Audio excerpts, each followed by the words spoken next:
Every day you get on social media, you see another bank that wants to pay people money to refer them.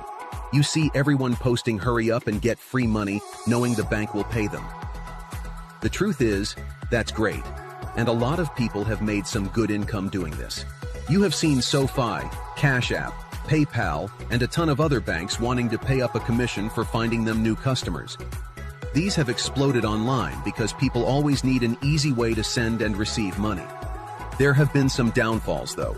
First off, a lot of these offers are not global, so you really can't make as much as you could with a global audience.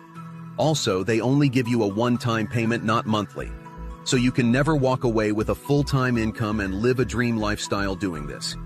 They also give you a limit and cap your income, so you can only make so much. So while people have made some money, it's over as quick as they start. We have solved this. We have a business that people can send and receive payments. We pay out monthly commissions, not one time. We are global, and there is no cap to the income you can make.